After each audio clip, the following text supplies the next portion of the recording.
Hello, this is Single Fathers Today. I'm your host, Mark Hill. This is a podcast that basically kind of helps fathers out as they go forward in raising their kids. Either you've gone through a divorce or you're going through the process or you're in that in-between state. So today we're going to talk about something a little bit different. The previous podcast talked about the initial stages of figuring out what it is you're going to do, if you're going to do the divorce or not. The second one discussed about going to court, but this one, I'm going to bring this particular topic up because I'm sure that all the guys, you have gone through this, or you're going to get ready to go through it, or you can kind of feel it.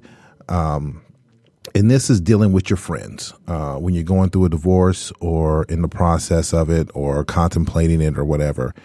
And this is something that for me personally was a very difficult time. Let me put it like that. I thought I had a lot of good friends. And you guys probably felt that way too. You've had friends that you might have known since you were in elementary school, high school. If you were in the military service, guys, you had in the service, in all walks of life, in all areas, work, so on and so forth. And once you got married or you was involved in that relationship, you had friends that came around, you invited them over for cookouts, parties, went out to the club, so on and so forth. And you grew a special bond with that individual. But as time went on and you noticed that when your home life wasn't really working out and you got to that point of, I can't deal with this anymore, then the issue became, how do you, you want to have a friend to confide in, and how do you go about doing that when you notice that there is something's not right with your friends? And yes, going through this procedure, it kind of goes out from within the home, because within the home you have the husband, wife, the kids, her family, your family. Then it kind of expands out a little bit to your friends, people, that you thought were real close to you, may not be as close as you thought.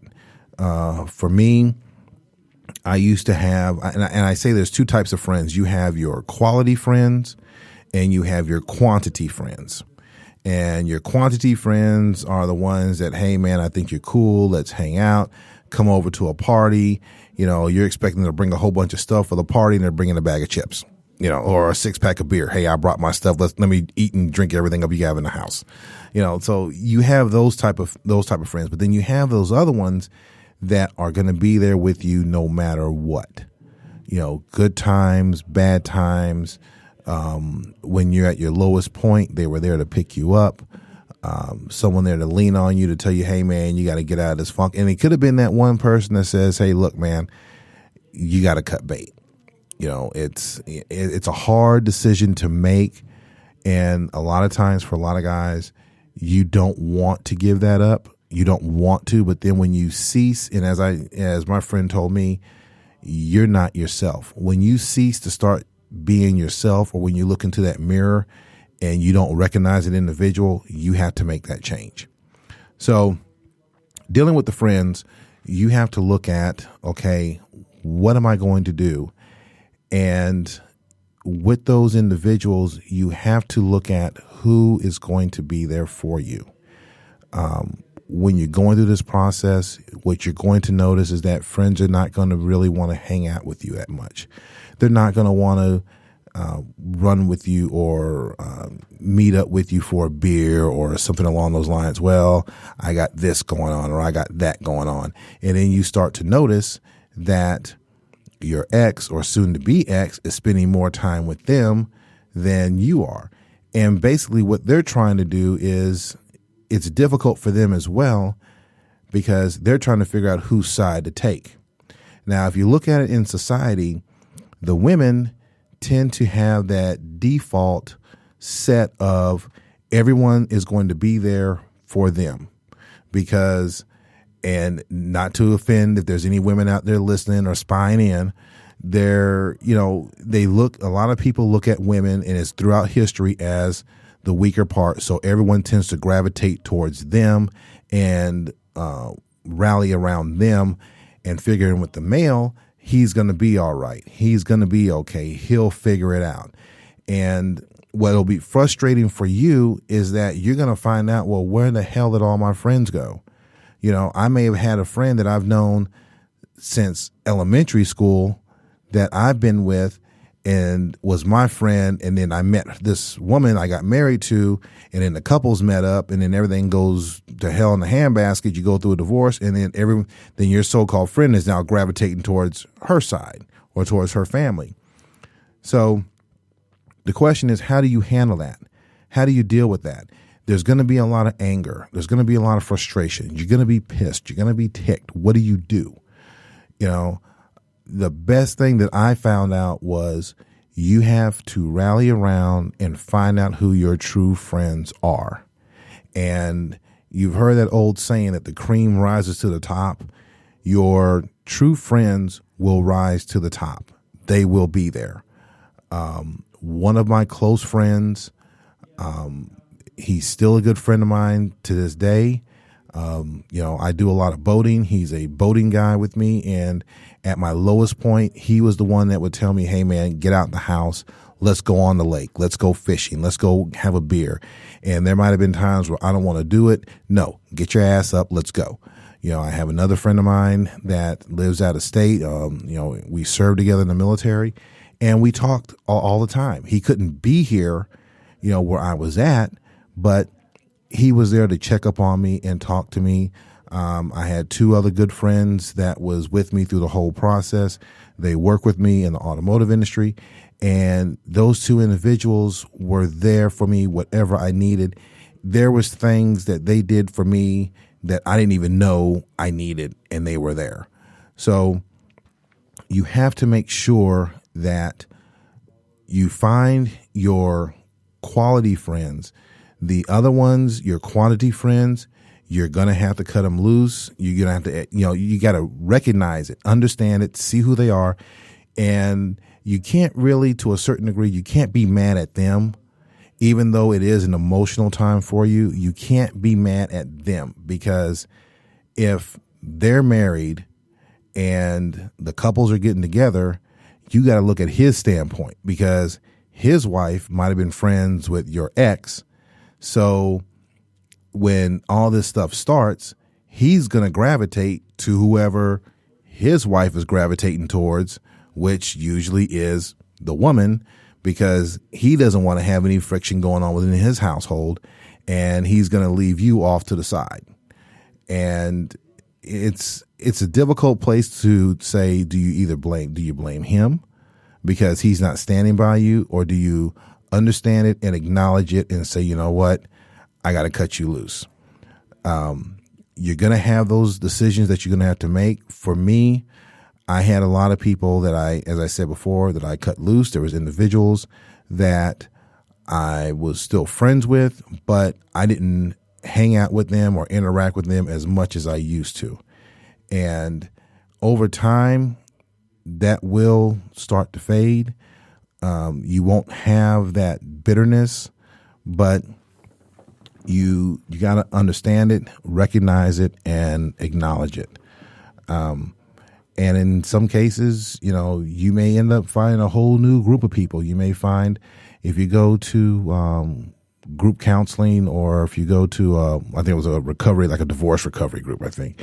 And I met a couple of good friends there, and we kind of mulled this around a little bit. And when they really thought about it, they said, you know what, some of these people that I thought were my friends wasn't really my friends to begin with.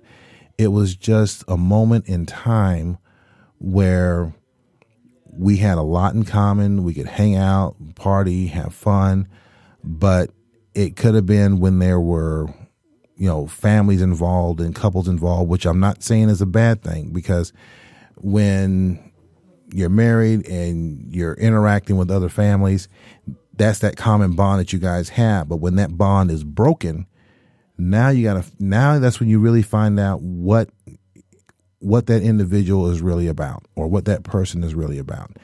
Now, if I can flip to the other side for a couple minutes, looking from their perspective, whose side do they choose? Because they're going to hear a lot of stuff. They're going to hear the ex, your spouse saying, well, he was like XYZ. You're going to come back and say, well, it wasn't me, it was her. So from their perspective, they're kind of torn between the two. They may like both of you guys, but now they're forced to choose. So with that being said, which side do they pick? So again, looking at how society is, a lot of times people will say, let's just, it's better to err on the side of caution and lean towards supporting the woman. It doesn't matter if you were straight as an arrow and she was doing, 10 different ways till Sunday. They're still going to side towards her because she'll play the sob story, and people tend to go with that sob story. And for us as a guy, we want to be the main ones to stand up and say, you know what, I'm going to do what's best for me. And I can't be in this situation anymore, because if things get real bad and law enforcement get involved or whatever the case may be, it makes it even more complex. And then everyone will definitely gravitate towards her, and then they will just pretty much leave you out in the cold. But the one thing you have to remember is this: when that time comes and you do your, what I call my pruning, in the end, the truth will come out. And a lot of times you'll have people that will want to go out and say, hey, look at me, look at what I've done, look at what she's done, look at what I'm doing.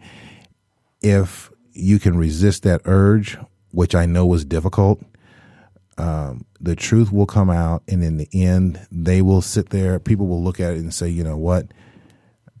He was the one that was in the right. It's not going to happen 100%. But again, you have to remember, the way today's society is, we as the male, we already have marks and strikes against us. So how do we counter that? You have to make sure that you get everything put in order. Surround yourself with good friends, loyal friends, friends that will be there for you no matter what. They may get tired of hearing your stories like my friend did, but he was always there for me no matter what. So for him, I'm always indebted to several individuals. And if I can count on my hand right now, I would probably say I have maybe 6, maybe 7 friends, quality friends, that I know that if I need something, they will be there. And they were always there with me at my high point, and they were always there with me at my low point. So, you may be struggling with this. You might be thinking about it. Well, how do I handle this? Where do I go? You have to make sure you find that quality core group of people that will always be there for you no matter what. Because if you don't, it's going to take, with everything else that you're having to deal with at this time, it's going to make it even harder if you don't have that core group. Because the other side, all they're about doing is trying to tear you down, break you down, so they can get what they want, and then you're just left out there pretty much, the old term is ass out. So finding that core group of friends is vital, and you got to prune those other quality friends out. The quantity friends out. You got to get rid of them. They may recognize what's going on and catch on, and then they may come back. And if they come back, then that's up to you how you want to handle it. But you're always going to have that core group of friends, that quality group. And it's just a matter of you trying to find it and find those individuals, and then figuring out how to go forward with those guys. So with that, I'm going to go into today's recipe for you guys. Those fathers out there that can't cook, don't know how to cook, and wish they knew how. I put a couple of them up there. I had one person that commented on one of the recipes about using I think it was some Lipton dry soup that I was using in as far as doing the pork chop recipe. But again, you got to remember, these are individuals that either have zero cooking experience, limited cooking experience. My daughters heard my show one day about the part about doing pizza and Subway all the time. And I told them, I said, well, it was only 1 week. And they were like, no, Dad, it was more than 1 week. So, so you got to come up with something a little bit different, because if not, you're going to have problems. So being that the weather's getting kind of nice out, I figure you can do something, pull the grill out and just do some chicken pesto kebabs, basically. And here's the quick recipe. You use it on the grill. Prep time is 30 minutes. Cook time is 15 minutes. And it gives you about 6 servings with what I'm giving you right now. Obviously, you can add more. You can also season it to taste. So you're going to start out with 1 cup of pesto, either homemade pesto or store-bought pesto.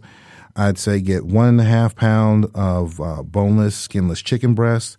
And you want to cut those into about 1.25 inch cubes. Get 2 pints of the little small cherry tomatoes. Get some kosher salt. I love using kosher salt and freshly ground black pepper, and you can pepper it to taste. And get 2 tablespoons of chopped fresh parsley leaves. So what you want to do is get a Ziploc bag. I'm used to, you can do that, or you can get a bowl, and you can combine the chicken and the pesto, and you want to marinate it for 30 minutes. Some people have gone longer. I do it sometimes. I'll leave it overnight, so I'll do it the day before. But if you don't have that option, do it 30 minutes before. Turn the bag occasionally as you're mixing everything through. Drain the chicken, from the pesto as you get it out. And then you want to take the chicken and the cherry tomatoes, put them on skewers, and you want to season it with salt and pepper to taste. I'm not really a big guy on salt. Usually I love putting a lot of pepper on there. With your grill, I'd say put your grill on. I normally leave it on about, say, 350 or so. Go ahead and put the skewers on, and you want to have it to where it has an internal temperature of about 165 degrees. You can leave it on there for maybe, I'd say, 10 to 12 minutes. Total time, maybe 6 minutes per side. What I like to do is make sure I get my grill up to that temperature first before I put them on. Some people will just put them on and then as the heat goes up, but that'll give you longer time. For me, the best thing is I like to go ahead and have it preheated first and then put it on there. And then when that's all said and done, after the 10 to 12 minutes, and you have that firmness to it, and you have that warm, that 165 degree temp on the inside of that chicken, then you can go ahead and take it off and then serve it up. What I like to do to add to that is I like to get broccoli or cauliflower or carrots, and I'll put that inside tinfoil and put some butter on it with some salt and pepper or pepper, and put that on the grill as well and have that steamed. If some people will put it in the microwave and boil it, or put it in the on the stove and boil it. Try it steamed. It is great. My kids love macaroni and cheese, and if you want to throw another dish on there, you can throw it on there as well. But for me, just doing the skewers with the recipe that's there, and some steamed vegetables will be perfect. So. As we're coming up to the end of the show, if you missed a recipe and you want to get that information again, just shoot me an email at singlefatherstoday@gmail.com, and I will quickly respond to you and give that back to you. Also, you can catch me on Twitter at singlefatherstoday.